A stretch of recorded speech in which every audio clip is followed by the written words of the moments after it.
Iškart, bet mirties bausmė. O, nu tu kuro, bet? Bet kur pasą radai? Ne, čia ne asocialų susibūrimas tarpuvartėje. Ar kada susimastėte, kodėl jūsų vaikas grįžęs iš darželio staiga tėškia tokį žodį, nuo kurio rausta ausys? Atsakymas paprastas. Jis turi puikius tėvus. Man tokia žmona kaip tu? Nepatinka. Susipažinkite. Save pristatanti Olivijos Krasnickienės vardu pati save vadina nesisteminė. Kuom skiriuosi aš, kuri yra nesisteminė. O kai užeina įkvėpimas, tiesiog vatnikė. Aš renkuosi būti vatnikė. Ji wannabe nuomonės formuotoja. Kitas jos vardas – Olga Norvaišaitė. Moteris, kuriai lėkti į kalinimo įstaigą tuokti su Zeku, atrodė didžiausia gyvenimo laimė, kol jis jos ciniškai nepermetė.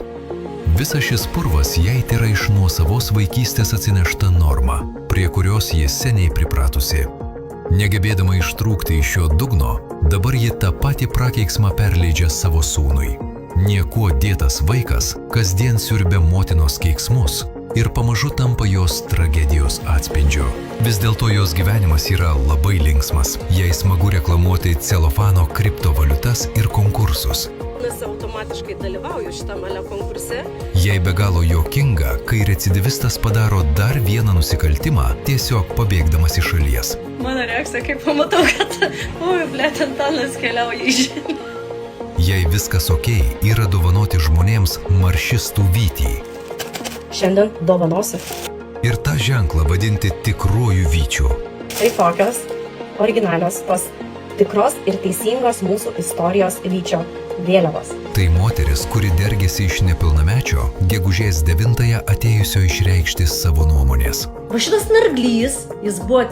Kol ji filmuoja šitą turinį, už nugaros stovintis jos pačios vaikas sėkmingai mokosi.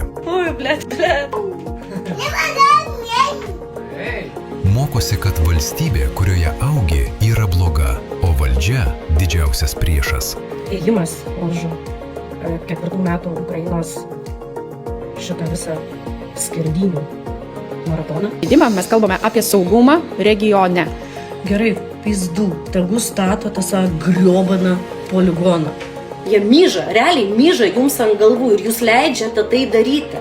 Galima save vadinti nesisteminę, kiek tik nori, bet moralinis dugnas sistemos neturi. Tai ne kova prieš sistemą, tai kova prieš padorumą ir pagarbą šaliai, kurioje gyveni.